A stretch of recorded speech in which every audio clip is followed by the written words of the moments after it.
Li Tianu, nasisiraan ka na ba ng bike? Sa 30,000 pesos, bakit ito pa ang binili mo? Ito pa talaga ang dinala mo pa uwi. Isang tumpok ng bulok at basag na kahoy. Mahal, huwag kang magali. Hindi ba't sinabi mo noong nakaraang linggo na sa susunod na buwan ikakasal ang matalik mong kaibigan? Gusto mo ng mamahaling jadate safety buckle. Manahimik ka. Anong jadate safety buckle ang makukuha sa tumpok na yan ng sirang kahoy? Mapapahiya lang ako. Pinapunta kita sa mall sa bayan para bilhan ako ng totoong jadate. Pero ikaw, inubos mo ang ipon natin para bilhin ang tumpok na yan ng sirang kahoy. Gusto mo bang magdala ako ng piraso ng kahoy sa kasal? Para pagtawanan ako, na wala akong kayang bilhing disenteng alahas? Hindi ba? Si Liu Qilan sumama sa'yo ng 18 taon. Pero ikaw, gumastos ng 30,000 pesos para lang magdala ng isang kargang panggatong. Kung kumalat ito, paano pa makakaharap si Liu Qilan sa mga tao? Hahaha. Tama, Li Tianyu. Alam naman ng lahat ang kakayahan mo. Ang hirap ng ganong buhay ninyo. Tapos nagwaldas ka pang pera para bilhin ang mga basurang walang gustong bumili. Tingnan mo, tingnan mo, tingnan mo. Mahal, maniwala ka sa akin kahit minsan. Ito ang mga lumang kahoy na iniwan ni Lolo Chen bago siya pumanaw. Maganda ang kalidad ng kahoy na ito sa loob. Basta pagtuunan ko lang ng pansin ang pag-restore at pagkapakinis. Tiyak na may lalabas na kayamanan. Pagdating ng panahon, hindi lang isang jadate safety buckle, kundi pati na rin ang pagbili ng maluwag na bahay sa bayan, ay hindi magiging problema. Hintayin mong makabili ka ng bahay gamit ang mga sirang kahoy na yan. Pui, matagal na akong nagdildil ng asin kasama mo. Li Tianu, ilang taon na akong kasal sa'yo. Akala ko'y masipag at may prinsipyo kang tao. Pero kahit isang disenteng 2-bedroom unit sa sentro ng bayan, hindi mo man lang kayang bayaran ang down payment. Tingnan mo si Wang Hu, may-ari ng hardware store. Ikaw, araw-araw nakabantay sa sirang workshop na ito. Kailan ka pa magkakaroon ng kinabukasan? Ang intensyon ko ay bigyan ka ng sorpresa. Sorpresa. Ito ay gulat. Nakakahiya. Li Tianu, bibigyan kita ng huling pagkakataon. Ngayon, ibalik mo ang mga sirang kahoy na yan. At ibalik mo ang lahat ng pera. Kung hindi, magkita tayo bukas ng umaga sa Civil Registry Office. Maghiwalay na tayo. Nga, Tianyu. Makinig ka kay Qilan. Ibalik mo na ang mga gamit sa kotse. Huwag ka nang magsayang ng oras. Gusto ni Liu Qilan ng alahas. Mag-iipon tayo ng dahan-dahan para makabili. Kalaga. Anak, pakinggan mo ang nanay mo. Ibalik mo na ang mga yan. Kung hindi ka paalis ngayon, ang 30,000 na yan, hindi na talaga mababawi. Hahaha. Huling tanong ko na sa'yo. Isasauli mo ba o hindi? May malaking sikreto ang mga lumang kahoy na yan. Hindi ko isasauli. Hindi ko talaga isasauli ang mga kahoy na yan. Sage, Li Tianu, ang tapang mo talaga. Sasabihin ko sa'yo, sawang-sawa na ako. Sa ganitong kahirapan, kasama ka, araw-araw na lang simpleng pagkain. Sa mga salusalo, laging kahiyahiya. Dahil mas gusto mong bantayan ang mga sirang kahoy na yan. Kung gayon, bukas ng umaga, magkita tayo sa Civil Registry Office. Hihiwalayan na kita.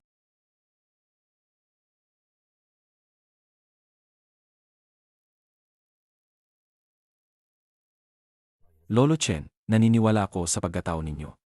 Buong buhay ninyo, tapat at mapagkakatiwalaan kayo. Hindi ninyo ako lolokohin.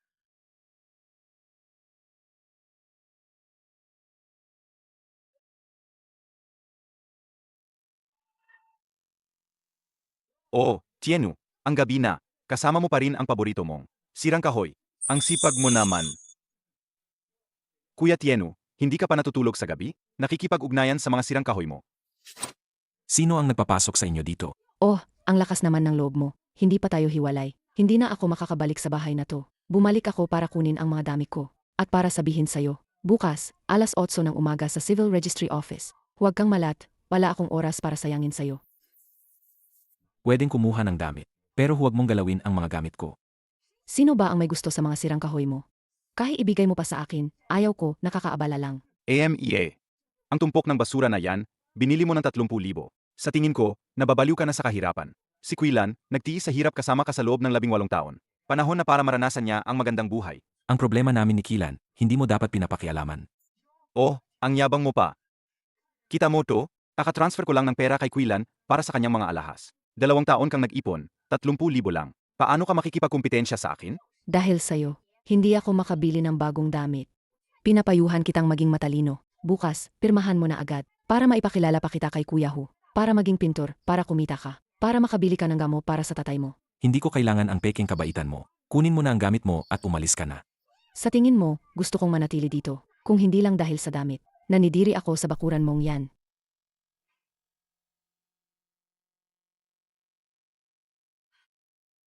Huwag kang magalit, huwag kang magalit. Hindi sulit na magalis sa isang mahirap na tulad niya. Pagkatapos nating mag-divorce bukas, dadalhin kita sa syudad para bumili ng bagong damit. Titingin tayo ng bagong kondominium. Ikaw na ang magiging may-ari ng hardware store. Hindi mo na kailangang mamuhay ng mahirap kasama siya. Si Kuya Hu talaga ang nagmamahal sa akin. Mas mabuti kung hindi ka magloko bukas. Kung hindi, ipapahanap ko si Kuya Hu ng tao para putulin lahat ng sirang kahoy mo at gawing panggatong.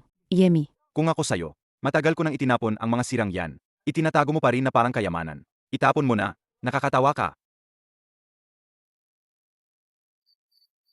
Anak, alam kong pinaniniwalaan mo si Lolo Chen. Pero mahigit 30,000 yuan yan. Hindi yan maliit na halaga. Talaga bang makikipag-divorce ka kay Kilan? Paano ang pag-aral ng anak mo sa kolehiyo? Paano ang gamot ng tatay mo? Ma, huwag kang mag-alala. Alam ko ang ginagawa ko. Malaki talaga ang halaga ng mga inukit na kahoy na ito. Sa loob ng 6 na buwan, ipapatira ko kayo ni tatay sa isang magandang bahay at makakaipon ako ng sapat na tuition para sa anak ko. Anong malaking halaga? Kung may mahalagang bagay si Lolo Chen, ibibigay ba niya sa'yo? Sinasabi ko sa'yo, bukas, isauli mo ang mga kahoy at humingi ka ng tawad kay Kilan. Kung ganyan, wag mo na akong kilalanin na tatay mo. Naniniwala ako na hindi ako lolokohin ni Lolo Chen. Gusto mo bang patayin ako sa gali?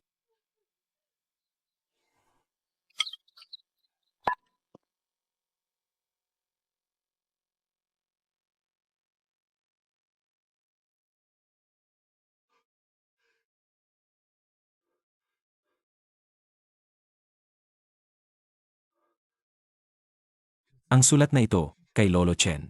Kaibigang Tienu, salamat sa pag-alaga mo sa akin sa loob ng 3 taon, at pag-aasikaso hanggang sa aking pagpanaw. Wala akong ibang maibibigay na ganti. Kaya sa ilalim ng ukit na kahoy, may nakabaon na 8 jadate safety buckle na high ice imperial green. Ito ay mga pamanang gamit ng pamilya Chen. Ibinibigay ko ang lahat sa iyo. Sana ay magamit mo ito ng mabuti. Kinuha ko ang maliit na pulang libro. Ito ay certificate ng pagpapatunay ng alahas. May nakalagay dito, ang larawan ng high ice imperial green na jadate safety buckle. At sa ilalim, nakasulat ang presyo sa merkado, 1.8 milyon yuan. 1.8 milyon bawat isa. Kung 8 piraso, kabuuang 1.4 milyon. Liu Qilan, para lang magmukhang porma sa kasal. Araw-araw mo akong pinipilit na bumili ng jadate safety buckle. Ngayon, may 8 piraso ako sa kamay ko. Bawat isa. Mas mahal pa sa gintong pulseras na ibinigay sa iyo ni Wang Hu. Ang daang beses.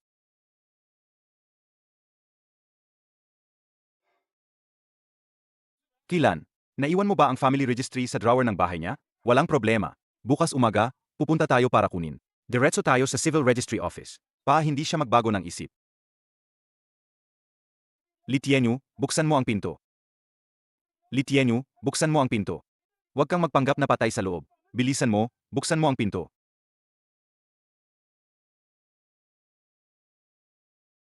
Oh, ang aga mo naman nagising. Baka naman iniisip mo, kung paano ibibenta ang tumpok ng walang kwentang kahoy na yan? Ano? Kung ako sa'yo, kaninang umaga pa lang, dinala ko na yan sa junk shop para ibenta. Makakabili ka pa ng 2 pakete ng sigarilyo. huwag ka nang magsalita pa. Ukunin ko lang ang family register. Naiwan ko sa drawer sa sala. Kahapon habang nag-impact. Bilisan mo, ibigay mo sa akin. Para hindi maantala ang pagpunta namin sa Civil Registry Office. Qilan, huwag ka munang umalis. Pinagalitan ko na ang walang kwentang anak na yan. Alam na niya ang pagkakamali niya. Ngayon, ibabalik niya ang tumpok ng kahoy na yan. Kay Chen Qiang, kukunin niya ang pera. Tapos, sasama siya sa iyo sa bahay ng magulang mo para humingi ng tawad. Magkasama kayong mamuhay ng maayos. Kukunin niya ang pera. Tapos, sasama siya sa iyo sa bahay ng magulang mo para humingi ng tawad. Magkasama kayong mamuhay ng maayos. Tay, huwag na po kayong manghimasok. Nakapagdesisyon na po ako.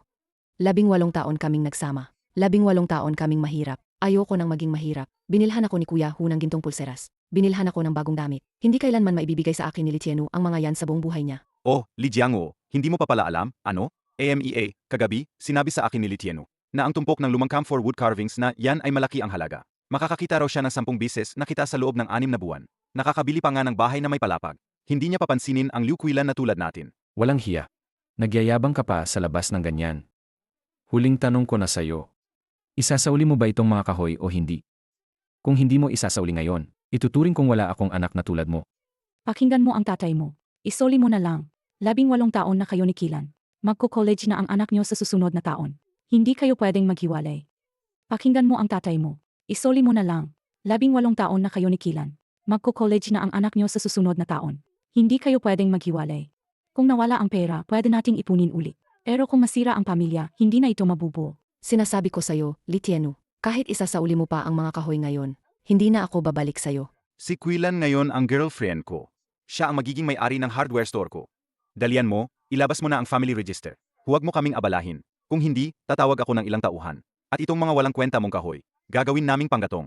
Ay, Tianu, magpakumbaba ka na lang. Masira ang pamilya dahil lang sa mga walang kwentang kahoy. Hindi sulit yan. Nga, nagyayabang pa nakikita ng 10 beses sa loob ng kalahating taon.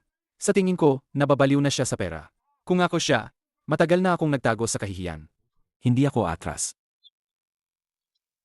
Kapag na-restore ko ang mga kahoy na yan at naibenta, sa loob ng 6 na buwan, makakakuha ako ng 10 beses na kita. Huwag kayong magsisi. Hahaha, narinig niyo ba? Nagyayabang pa rin. 6 na buwan, kikita ng 300,000. Kung makakakita siya ng 300,000, puputulin ko ang ulo ko at gagawin kong bola para sipain niya. Hahaha. Huwag ka nang magyabang dito. Heto ang 20,000 pesos. Ito ang bayad pinsala ko sa'yo. Kunin mo ang pera at pirmahan mo na ang papeles ng diborsyo. Huwag mo nang guluhin si Quilan pagkatapos nito. Sa hitsura mong mahirap, dapat ka bang bigyan ng kaligayahan si Quilan? Kunin mo na yan, huwag kang magreklamo kung maliit. Ang 20,000 na yan ay sapat na para sa gamot ng katay mo sa loob ng 6 na buwan, at pambayad sa tuition ng anak mo sa loob ng 6 na buwan. Ay, hindi rin naman nasayang ang pagsasama natin bilang mag-asawa. Hindi ko kailangan ang pera nyo.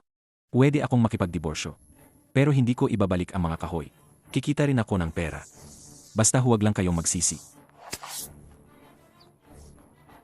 Magsisi ako at si Liu Quilan. Ang magandang buhay ay dating pa lang. Baka sa huli, sa sobrang hirap mo, wala ka nang makain. At mamalimos ka sa harap ng tindahan ko ng hardware. Huwag mo nang kausapin yan. Nahanap ko na ang family register. Hehehe, bukas na ang civil registry office. Bilisan mo na. Sa taong hindi marunong umintindi, walang saysay ang kahit anong sabihin.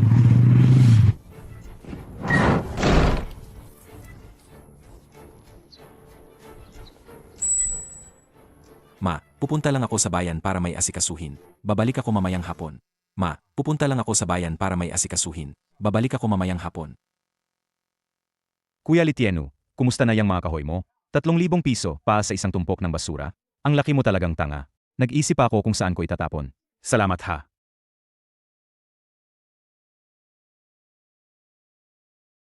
Ang Jadate ay nagmamahal na ngayon. Kasing laki lang ng kuko, daan-daang libo na. Kung Jadate safety buckle, milyon na yan. Magandang araw po, sir. High-end jewelry store po kami dito. Pag-ayos ng singsing, pagkukumpuni ng kwintas. Sa labas po, kaliwa. Sa maliit na tindahan sa kanto po yan. Mali po kayo ng pinuntahan. Magbebenta ako ng Jadate. Jedate? MEA. Hindi sa minamaliit ko po kayo, pero kung may Jedate pendant po kayo, na nagkakahalaga ng ilang daang piso, sa pawn shop po sa kanto nyo na lang ibenta. Patawagin mo ang boss mo para kingnan, di ba? Oh, ang yabang. Say, tatawagin ko ang boss ko. Pero kung basag na salamin lang yan, babayaran mo ang oras ng boss namin. Boss Zhang, lumabas po kayo, may titingnan po kayo. May magbebenta po ng mamahaling item na 7 digit. High Ice Imperial Green, walang cotton, walang kak, perpektong bilog. Isang obra maestra itong Jadate safety buckle. Binata, saan mo nakuha yan? Mana-mana, sabihin mo lang kung bibilhin mo o hindi. Magkano ang presyo mo? Bibilhin ko, siguradong bibilhin ko. Ganito, bibigyan kita ng makatarungang presyo. 1.2 milyon cash o bank transfer, pwede. Agad-agad ang bayad. 1.2 milyon. Kanina pagpasok ko, nakita ko may isa pang kinahan ng alahas sa kabilang kalsada. Magkatanong muna ako ng presyo doon. Hoy, kapatid, huwag kang umalis. Pag-usapan natin ng maayos. Kung hindi ka sa ngayon sa presyo, pwede pa nating pag-usapan. Alam mo naman, kung ang ganitong kalidad na item ay hindi malinaw ang pinagmulan, malaki ang risk sa amin kung bibilhin namin. Ang 1.2 milyon ay hindi na mababa. Huwag kang mag-alala sa pinagmulan. May opisyal akong sertipiko ng pagpapatunay ng alahas. Legal ang pinagmulan. Kung may problema, ako ang mananagot. Tingnan mo mismo. Nakasulat dito, ang market reference price ay 1.8 milyon. Babawasan ko ng 100,000 para sa iyo. 1.7 milyon. Kahit 1 sentimo na mas mababa, hindi ko ibebenta. Sage, 1.7 milyon. 1.7 milyon na nga. Makikipagkaibigan ako sa iyo.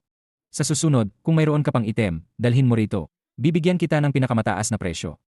Sage, i-transfer mo na. Real-time ang transfer. Nandyan na ang pera, alis na ako. Pag may stock ka ulit, awag mo ako. Sage, ingat ka, pair. Awag ka muna bago ka pumunta uli. Boss, grabe, 1.7 milyon talaga ang halaga ng dala niya. Akala ko kanina, nagpapabangga lang siya para manakaw. Wala kang alam. Pag naresell ko, yung Jadate safety buckle na yan, mabebenta ko, yan ng hindi bababa sa 2.2 milyon. Malaking kita yan. Magandang araw, para kay Lijiang o sa kama numero 2. Magbabayad ako ng rehab fee para sa susunod na taon. 1 taon po. Ang rehab fee ni Tio Lee ay 2,100 bawat buwan. 25,200 sa isang taon. Kung isang bayad para sa buong taon. May isa 0% discount kami, 22,680 na lang. Sigurado po ba kayo? Ay deduct nyo na lang agad. Simula ngayon, pinakamahusay na therapist bawat buwan. At pinakamahal na imported na gamot, yung pinakamaganda ang gamitin. Simula ngayon, pinakamahusay na therapist bawat buwan. At pinakamahal na imported na gamot, yung pinakamaganda ang gamitin. Kung kulang, magdadagdag pa ako ng deposito. Sige po, tapos na ang bayad. Ito po ang resibo. Magandang araw, magdedeposito ako ng 300,000 para sa anak ko, para sa education fund. 5-year time deposit. Auto-renew kapag nag-expire. Akos na po ang deposito, sir. 300,000, 5-year time deposit. Annual interest rate na 2.75%. Interest upon maturity ay 41,250. Kumpirmado po ba kayo? Kumpirmahin. Direct ka na ibawas mula sa card na ito.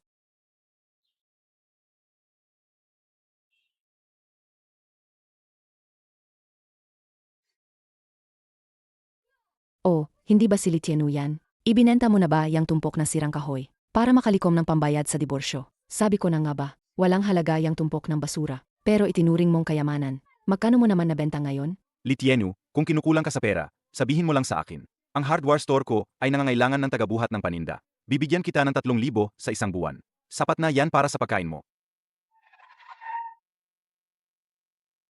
Pumunta sa County Land Transfer Center. Ikaw si Kuali, tama? Tungkol sa tinawag mo kahapon. Ang 3 ektarya ng lupang pang-industriya sa bungad ng baryo. Inerserve ako na para sa'yo. Ang presyo ay ayon sa napag-usapan. Nga pala, bukas. May special na job fair sa County Talent Market. Kung naghahanap ka ng manggagawa, pwede kang pumunta at tingnan. Libre ang both fee.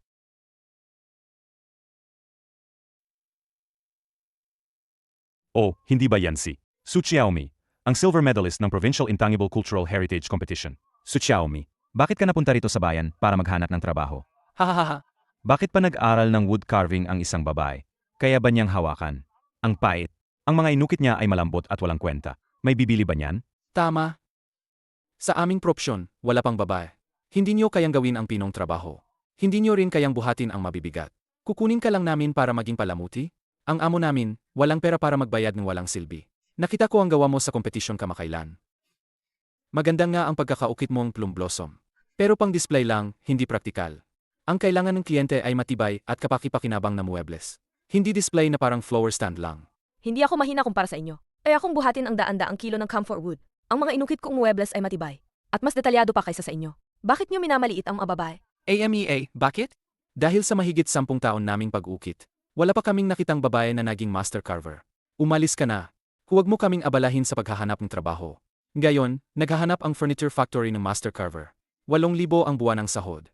Hindi para sa isang babaeng tulad mo. Kayo, mga lalaki, binubuli nyo ang isang dalagita. Wala ba kayong hiya? Hahaha, hindi ba't ito si Litienu? Ang bumili ng isang tumpok ng sirang kahoy. Sa halagang 30,000 kamakailan? Bakit, naghahanap ka rin ng trabaho? Nga, Kuya Tienu. Ikaw mismo, halos wala nang makain. Naghahanap ka pa ng manggagawa? Baka mamaya, pagkatapos magtrabaho, hindi mabayaran. Walang mapuntahan ang dalagita para umiyak. Sa tingin ko, nakita mo lang na maganda ang dalaga. Kaya gusto mo siyang ligawan, di ba? Hahaha.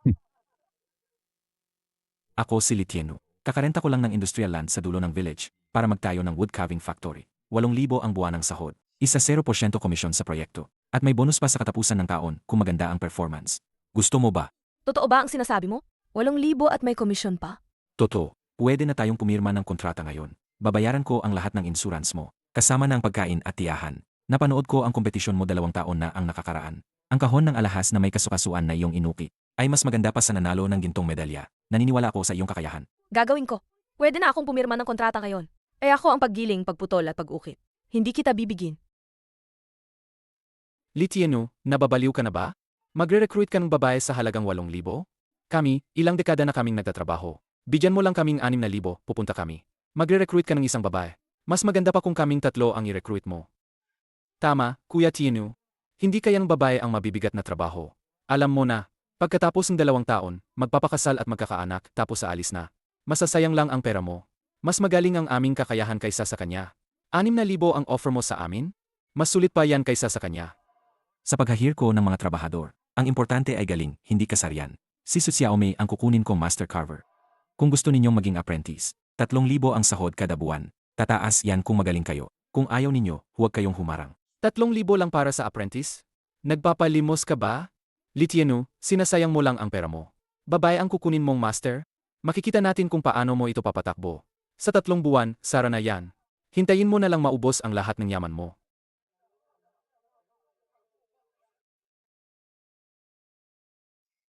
Salamat po, Kuya Lee. Halos 3 buwan na akong naghahanap ng trabaho. Lahat ng pabrika ayaw sa akin kasi babae ako. Wala akong natatanggap. Huwag kang magkasalamat. May galing ka, laging may maghahanap sa'yo. Nga pala, bagong rent lang ng lupa ang pabrika ko. Nagpapatayo pa ng workshop. Hindi ka ba natatakong mabangkarot ako? At hindi makapagbigay ng sahod? Hindi. Solid ang galing ko. Basta magtrabaho tayo ng maayos. Mababawi natin ang lahat. Kung hindi magtatrabaho ako ng libre sa'yo ang 3 buwan. Walang sahod. Sige, ituturing ko na yan na pagtanggap ko sa'yo bilang apprentice. Mga woodcarvers ba kayo? Sa susunod na linggo, may Rural Tourism Investment Fair ang county. Naghahanap sila ng mga exhibitor para sa Intangible Cultural Heritage Crafts. Libre ang booth fee. May pagkakataon ka pang makakuha ng malaking order ng muebles. Gusto mo ba mag-sign up? Si Zhao Minyu ay kilalang mayaman na anak. Gumagawa siya ng high-end na homestay. Ang homestay na binuksan niya ngayong taon. Ang budget sa pagbili ay 10 milyong yuan. Kaya mo bang gumawa ng tiyak kabel sa loob ng 1 buwan? Para sa 10 milyong order. Oh, hindi ba ito si Li Tianyu na bumili ng sirang kahoy sa halagang 30,000? At naghiram ng babaeng master sa halagang 8,000? Ano ba itong nakadisplay? Naglakas loob pa ring mag-exhibit sa Cultural Tourism Fair. Ano ba itong inukit sa paa ng mesa? Bilog na bilog, parang buttons. Ang pangit, hahaha. Ang kaparehong ginawa ko para sa isang tao noong nakaraang linggo. Isang camphor wood tea tableau. Pura solid wood. 1,800 lang ang benta. Hahaha, kamakailan lang. Hayaan mo na. Kami ng mga master sa loob ng mahigit 10 taon. Hindi kinuha, pero kinuha ang babae sa halagang 8,000. Ngayon, ito ang sirang bagay na inukit. Ito ay jaded safety buckle mortise at tenon structure. Ang paang mesa ay inukit mula sa buong piraso ng camphor wood. Walang tahi. Hindi masisira sa loob ng 50 taon. Moisture-proof at hindi magbabago ang hugis. Naintindihan mo ba? Mahigit 10 taon na akong gumagawa ng wood carving. Ano pa bang magandang bagay ang hindi ko nakita? AMEA. Sa tingin ko, ito ay pininturahan lang ng gintong pintura. Niloloko lang ang mga tao at anti-pest pa. Kukuskusin ko lang ang kuko ko, matatanggal na ang pintura. Maniwala ka man o hindi. Huwag mong hawakan.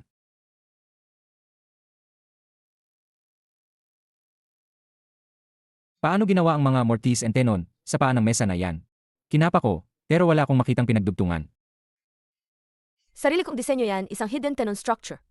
Inukit mula sa isang buong piraso. Walang pinagdugtungan. Kaya hindi yan bibitak. At kaya nitong magbuhat ng 2,000 jin. Kahit 3 tao pa ang tumayo dyan, walang problema. Ang ibabaw ng mesa ay lumang kahoy na camphor na may inukit na. 3 mm ka pa na golden silk nan mo. Ang yinchen wood ay nilagyan ng clear lacquer. Zero formaldehyde, perpekto pa sa mga guest house. Ibinebenta ba ang table na yan? Magkano? 200,000. Hahaha. 200,000? Bakit hindi ka na lang mang-hold up? Kaya kung gumawa ng eksaktong kopya sa halagang 2,000 lang. Ang basurang mesa mo, nagkakahalaga ng 200,000? Naghihirap ka na ba talaga? Isang basurang kahoy na mesa, ibebenta ng 200,000? Sino man ang bumili niyan, tanga? Hahaha. Sa tingin ko, nabaliw na siya. Dahil sa pagbili ng mga basurang kahoy na ukit. Akala niya talaga ang mga basurang kahoy niya ay nagkakahalaga ng malaking pera. Nakakatawa. Kaya nyo bang gumawa ng kumpletong set ng kama, aparador, at istante? Magbubukas ako ng 1 guest house ngayong taon. Ang buong set ng kasangkapan, 6 na buwan ang gawaan.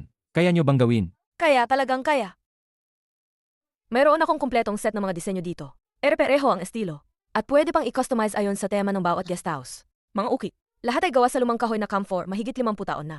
Zero formaldehyde. Matatapos sa loob ng 6 na buwan. Kung mahuli ng isang araw, babayaran ko kayong penalty. Sides, Boss Zhao. Li Tianyu, pakipirmahan po. 200,000 para sa tiyatabo. Los 2.1 milyon na down payment. Total 2.3 milyon. Maari nang ma-deposit ngayon. Grab, 7 milyong order. Totoo ba yan? Nabaliw na ba si Boss Zhao? Hindi ako nagkakamali, di ba? 3 buwan pa lang ang nakalipas. Iniwan siya ng asawa niya dahil sa kahirapan. Ngayon, biglang may 7 milyong order. Bumangon na siya. Li Tianyu, tama ba? Mayroon akong Ken Hotel. Pwede nyo rin ba akong gawan ng kalahating set ng furniture para sa guest room? Madali lang pag-usapan ang presyo. Ako naman ay may farm stay. Kailangan ko ng 50 set na mesa at upuan.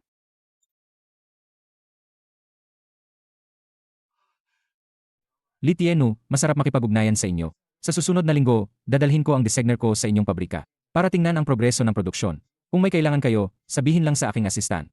Masarap makipag-ugnayan sa inyo. Boss Zhao, huwag kang mag-alala. Siguradong maihahatid ko ang mga ito sa tamang oras.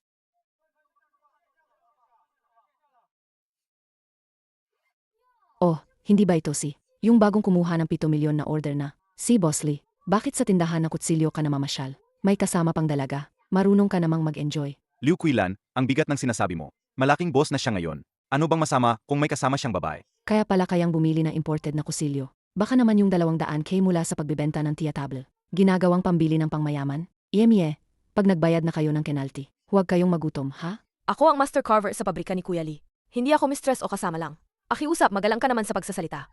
Hahaha, master. Yung basurang tiyatable na yun ang ginawa mo. Pinahiran lang ng gintong pintura, tapos ibebenta ng 200K. Tanging mga tulad ni Zhao Mingyu lang, na mga mayamang tanga, ang maloloko diyan. Pag lumipas ang kalahating buwan at pumutok ang mesa, tingnan natin kung kayo niyang bayaran. 700K na penalty. Sa 10 taon kong pagbibenta ng construction materials, marami na akong nakitang T-table na camphor wood na may golden silk nanmo, at pinakamataas na presyo ay 20K lang. Kung ibebenta niya ng 200K, paloloko yan. Narinig ko na galit si Boss Zhao sa mga nanloloko. Pag nalaman niya na fake lang ang pintura nyo, malalaman nyo ang tunay na galit niya. Hindi lang siya magbabayad ng penalty. Makukulong pa siya. Imulat mo ang mga mata mo at tingnan ng mabuti. Zero formaldehyde, buong piraso ng lumang kahoy na camphor, mahigit 50 aon na. Golden silk nanmo. Ito ay tunay na Yinshen wood mula sa Sichuan. Sa tingin mo ba si Zhao Mingyu ang tanga? O ikaw lang ang walang alam?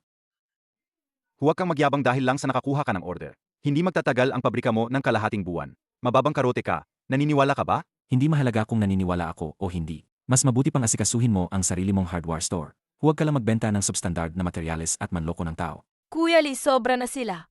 Sila mismo ang nagbebenta ng peke. Tapos sasabihin nilang niloloko natin ang mga tao. Nakakainis. Ayos lang. Nasa kanila ang bibig nila. Hayaan mo silang sabihin ang gusto nila. Basta tayo, magtrabaho lang ng maayos, haha. Kuya Lee, may masamang nangyari. Yung batch ng lumang camphor wood boards na kinuha mo kahapon, binuhusan ng pulang pintura. Ano? Kaninang hapon, nagbabantay ako sa gate. Nakita ko ang 2 lalaki na nakasuot ng Kuya Hos. Uniform ng hardware store na nagpapagalagala sa labas ng pabrika. Akala ko magde-deliver sila, kaya hindi ko pinansin. Ngayon lang ako lumabas para mag-ikot. At saka ko lang nakita na binuhusan pala ang mga tabla. Ano na yan? Anong gagawin natin? Ang batch ng tabla na ito ay para sa tea table ni Boss Zhao. Kailangan na itong putulin sa makalawa. Kung order ulit tayo ngayon, abutin ng kalahating buwan bago dumating. Kapag naantala ang proyekto, kailangan nating magbayad ng 0% penalty. 700,000 yan. Ang mga ito ay matagal naming hinanap. Bago namin nakuha. Walang stock ng lumang camphor wood dito. Kailangan pa nating kumuha mula sa Guangxi. Abutin na hindi bababa sa 20 araw. Hindi na talaga abot sa deadline. Anong gagawin natin, Kuya Lee? Huwag kang mag-alala.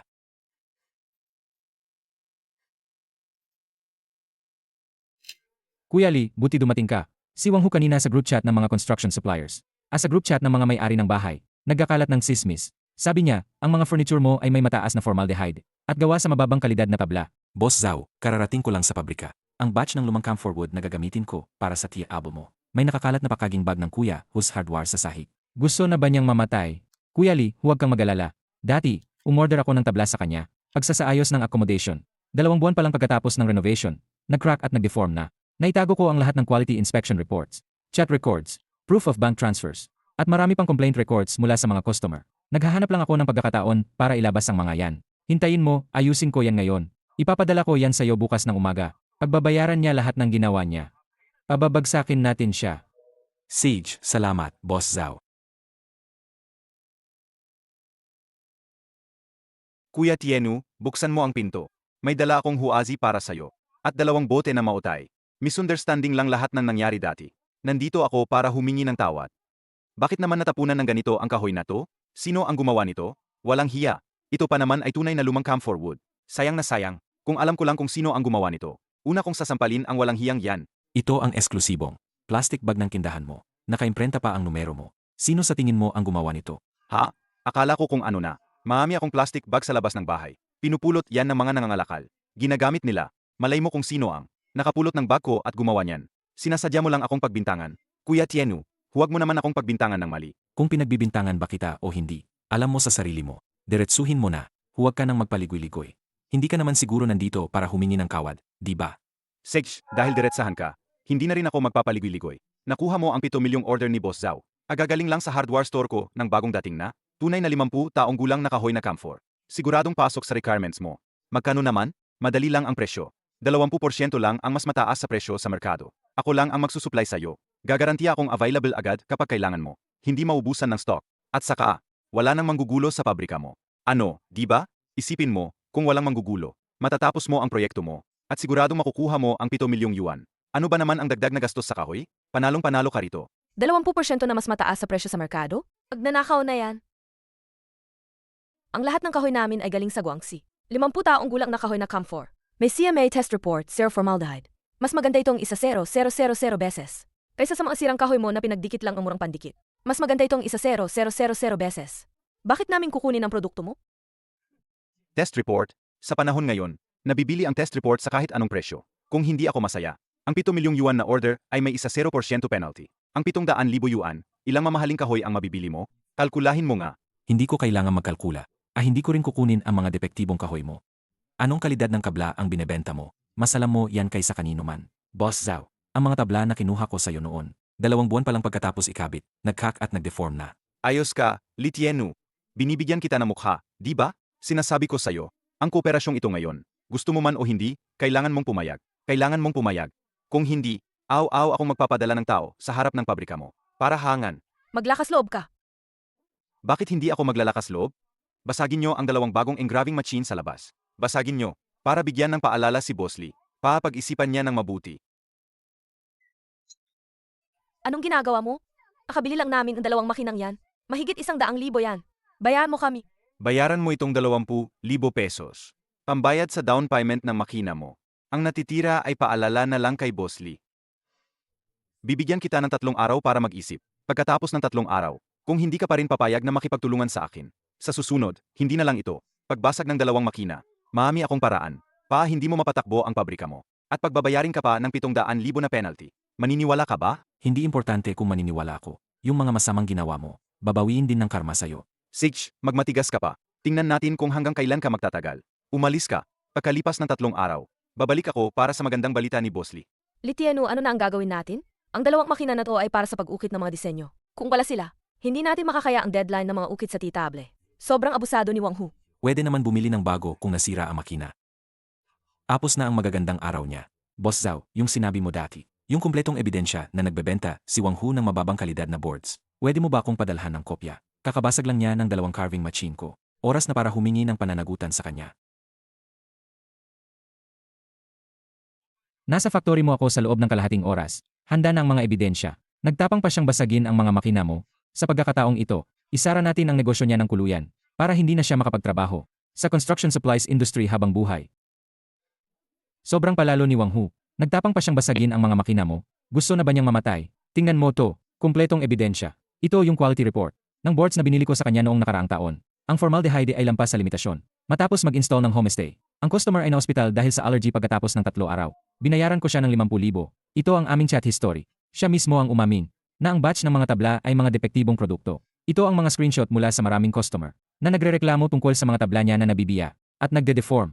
At ito ang mga larawan ng mga depektibong bakal na ibinibigay niya sa construction site. Lahat ito ay matibay na ebidensya. Boss Zhao, kapag ipinost mo ang mga ebidensyang ito, hindi ba siya tuluyang mawawala? Gusto kong hindi na siya makapagtrabaho sa industriya ng construction supplies dito sa buong buhay niya. Ipapadala ko ang lahat ng ebidensyang ito sa Market Supervision Bureau. Hindi lang ang tindahan niya ang magsasara. Kailangan din niyang magbayad ng malaking multa. Baka makulong pa siya. Sage, salamat, Boss Zhao.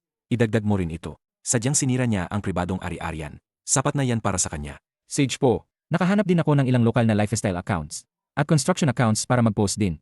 Sa loob ng araw na ito, malalaman ng buong bayan na nagbebenta siya ng depektibong construction supplies. Niloloko niya ang mga tao. Tingnan natin kung may mukha pa siyang humara. Naku, ang sama pala ng mga tabla ni Wang Hu. Hindi pwede, kailangan kong ibalik agad ang mga yan. Sobrang formaldehyde. Pabayarin siya. Kita mo na, kapag bumagsak ang isa, lahat ay magtutulungan para itulak pa siya. Dapat lang sa kanya yan. Haha. Hello. Li Tianyu, ang lupit mo. Naglakas loob kang lokohin ako. Humanda ka. Sage, subukan mo. Natawagan ko na ang pulis. Ang ebidensya ng sinadya mong paninira ng ari-arian. Lahat ay narito. Kung maglakas loob kang pumunta, para ka lang nagpakulong. Nagbabanta pa rin siya. Sa tingin ko, hindi na nga siya makalabas ng tindahan niya ngayon. Huwag kang mag-alala, nakausap ko na sila. Wala nang bibili ng mga paninda niya ngayon. Tama nga ang sinabi ni Zhao Minyu. Kinahapunan, ang hardware store ni Wang Hu ay dinumog ng mga may-ari ng bahay. May hawak silang mga banner at pinababayaran siya. Kinabukasan ng umaga, pagdating ni Li Tianyu sa harap ng pabrika, nakita niya si Liu Qilan, na nakaupo sa tabi ng gate, gusot ang buhok. Ang mga mata niya ay magana parang peach. Tianyu, alam kong nagkamali ako. Patawarin mo ako, please. Niloko lang ako ni Wang Hu noon. Sabi niya bibilhan niya ako ng bahay at mga alahas.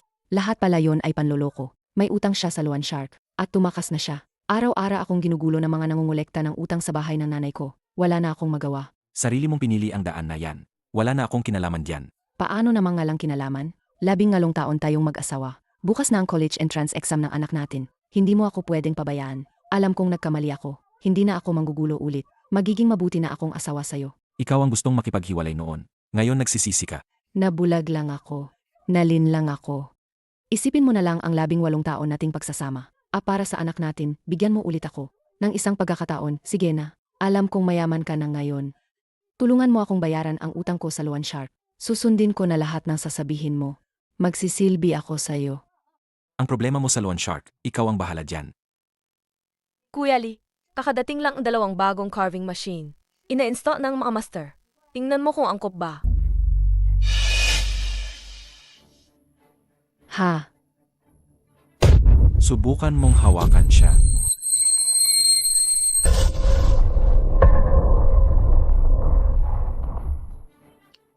Li Tianyu, para sa ahas na yan, itinulak mo ako. Lalabanan kita. 18 taon tayong nagsama. Tapos ngayon, para sa iba, ganyan ang gagawin mo sa akin. Wala ka bang konsensya? Noong umalis ka at dinala ang mga gamit mo, kasama si Wang Hu, bakit hindi mo naisip ang 18 taon nating pagsasama bilang mag-asawa? Noon, kinamuhian mo ako dahil mahirap ako. Sinabi mong aksaya lang ang pagbili ko ng mga wood carving.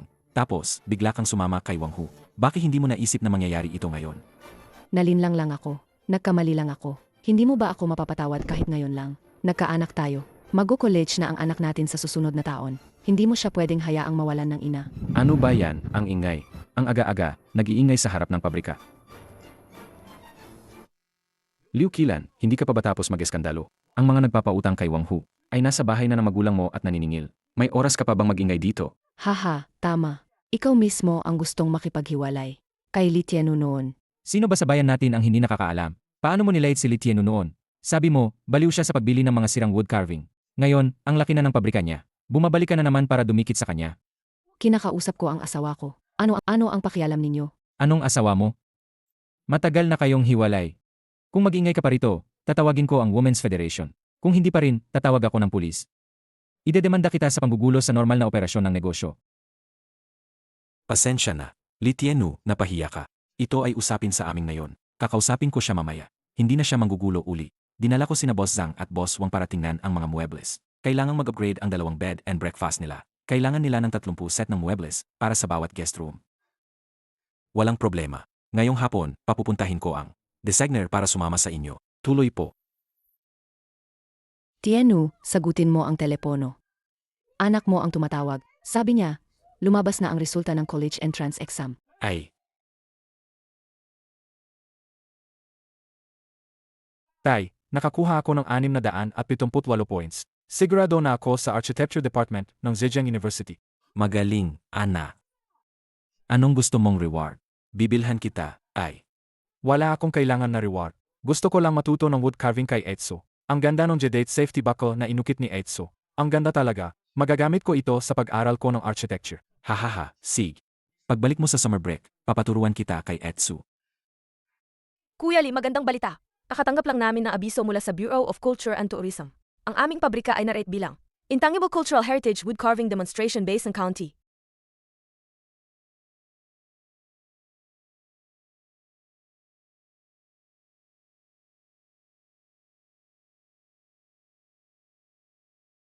Xiaomi.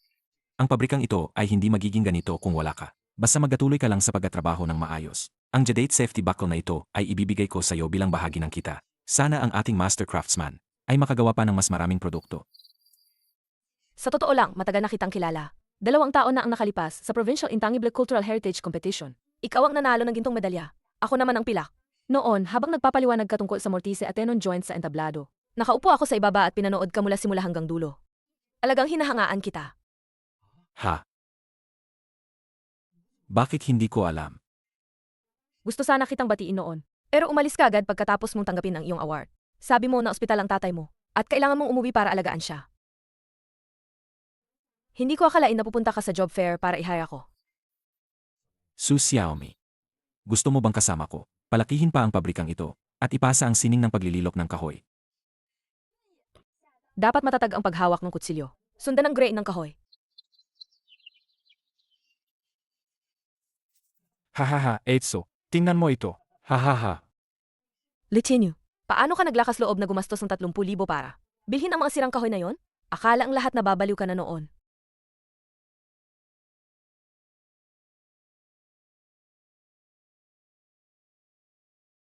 Ang taong may mabuting puso ay hindi kailanman magkakaroon ng masamang kapalaran.